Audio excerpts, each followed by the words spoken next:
I'm not going to tell you what we have done. We're just going to go out there and we're going to continue to show you. We've made leaps and bounds since the spring, and we're going to continue to take leaps and bounds. So that's a goal of ours, and, we're dead set on proving that. Forget talking about it.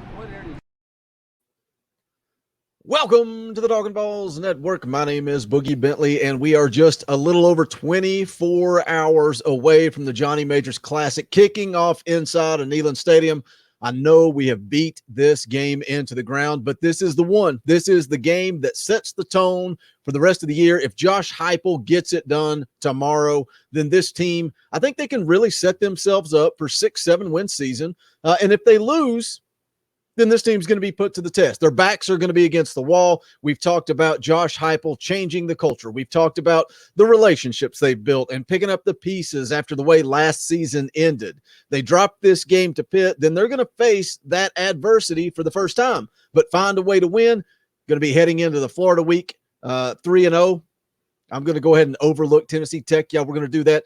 They beat Pitt on Saturday. They're going to be heading into Florida 3-0, and you start to get a little bit of confidence. You start maybe getting a little bit of that what-if factor. But like I said in the scouting report for Pitt, I said it on the live stream on Tuesday, I truly feel like these teams are as evenly matched as far as talent's concerned. They're as evenly matched as you can possibly get. I think Pitt's probably going to have an advantage in the passing game, but can they get after Pickett? Can they make him uncomfortable? Can they force some turnovers? When you look at the offensive side of the ball, all kinds of rumors out there circulating about Tyon Evans being out for possible COVID-related issues. I don't think we're going to see him. The way that Josh Heupel talked in his press conference, very vague. I don't think we're going to see Tyon Evans. That hurts. That stings. He's a guy that we talk about the 1-2 punch of Evans and Small. Evans looked great against Bowling Green. They need Tyon Evans. We'll see who steps up and fills that hole. And then I don't see Byron Young getting cleared for this game. I just don't think it's going to happen. Also, Cooper Mays still banged up and doubtful. Just a lot of questions, a lot of concerns going into this game. But when I say this is a pick'em, when I say these teams are evenly matched, the reason I roll with Tennessee in my prediction is 102-455. We're going to get into it. We're going to talk about it. But as always, do me a favor. Go ahead and smash that thumbs up just below the video. If you're new to the Talkin VAWLS Network, welcome. We don't pretend to be something we're not. We're not experts. We're not insiders. We are fans just like you. So if you like what we do, go ahead and subscribe to the channel. Click that bell for notifications. You won't miss out when we go live, when we drop new content. We will be live tomorrow immediately following the game. So tune in for that. And then we go live every single Tuesday night, 8 p.m. Eastern time. But let's go ahead and get into it. Let's pull up this article. It is from GoVols 24/7, written by Ryan Callahan. He says, Vols pushing for sellout crowd at Neyland Stadium for Pitt game. For the Johnny Majors Classic, big game. Let's get 102-455 in there. And before we kind of go through this article, just drop down to that comment section. Leave me a comment. Let me know your thoughts. How big of a deal is home field advantage? If this is a true toss-up pick'em, how big of a deal? Can Neyland Stadium be the difference maker on Saturday afternoon? The article here says Tennessee's home game Saturday against Pitt will provide the Vols' first test under first-year coach Josh Heupel. They're hoping to have a sellout crowd in attendance to give them a boost on the field against the Panthers. I don't know. I think they're going to hit 102-455. I think it's going to be a sellout. I think Neyland is going to be packed, even though it is that 12 o'clock game. It's early in the day. Tennessee fans show up and show out every time they are challenged. And when you go back and you look at the comments, we've shown it multiple times. I'm going to show it again.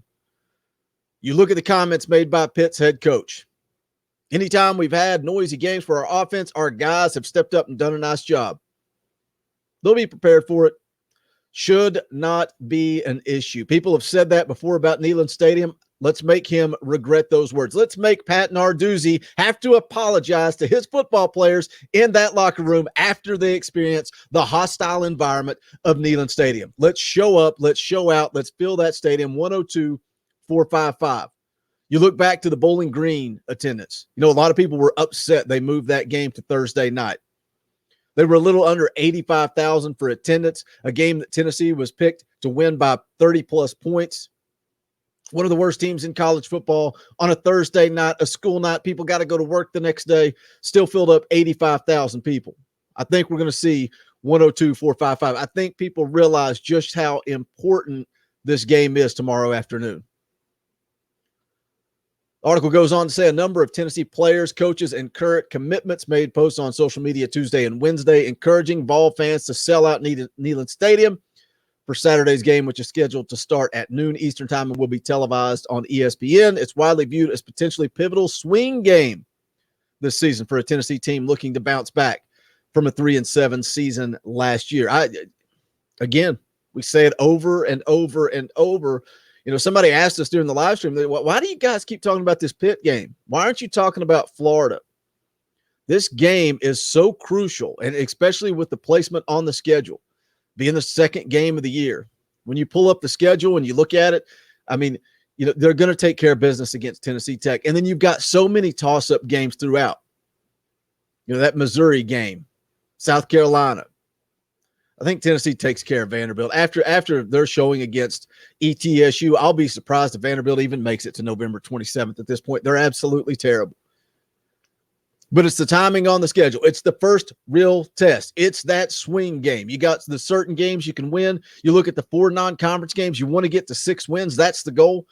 You look at the 4 non-conference games. That's the only one that's really a swing game or a question mark. You get this Pitt game, that's 4 wins. Now you start looking at Vanderbilt. There's your 5th win. Now you got to find a way to win some toss-ups. I don't think a whole lot of people are going to be picking Tennessee to beat Florida.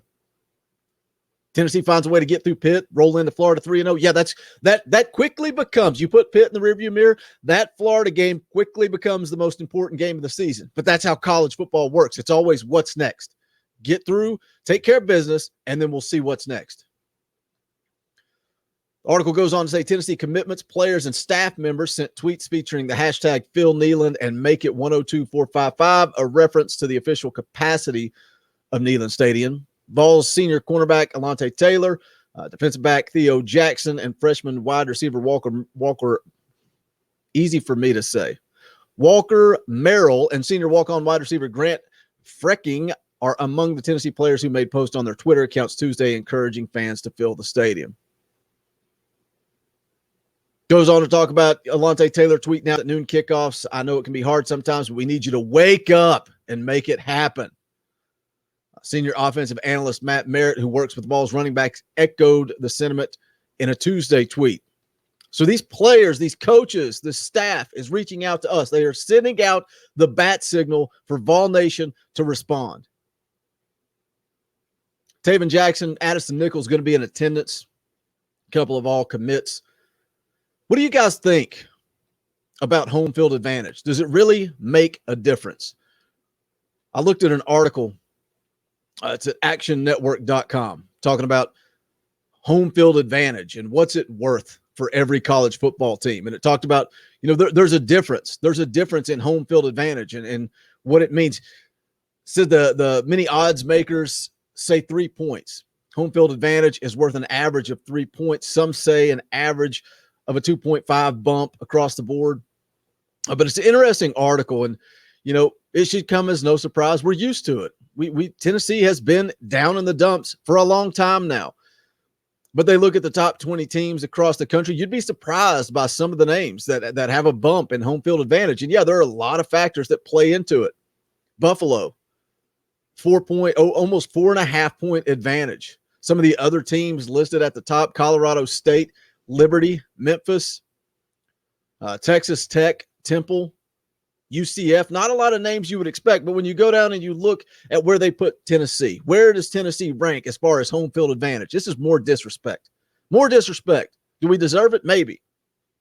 But let's fill up Neyland Stadium tomorrow afternoon, 102-455, and let's make it a hostile environment. The article over at Action Network has Tennessee getting less than 1.5 points.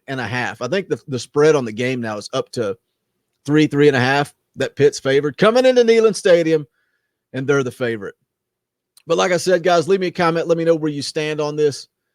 Is Neyland Stadium an advantage? Can Neyland Stadium be that 12th man to make a difference against Pitt on Saturday afternoon? Leave me a comment. Let me know. Make sure you do smash that thumbs up on the way out the door. Also, you can pick up the official merchandise of the Talkin' VAWLS Network. Just go to bonfire.com/store/Talkin' VAWLS. Any and all support is greatly appreciated. We've got the new flat bill hat. We've got toboggans. We've got a stainless steel water bottle, all kinds of new merchandise. Go check it out. Like I said, any and all support, greatly appreciated. If not, that's fine too. Just smash that thumbs up. Leave me a comment and join us tomorrow immediately following the game for Talkin' VAWLS Live. But this is the Talkin' VAWLS Network. My name is Boogie Bentley. Go Big Orange. The songs howl like weed, poets sat in our chains, soaking moonlit falls on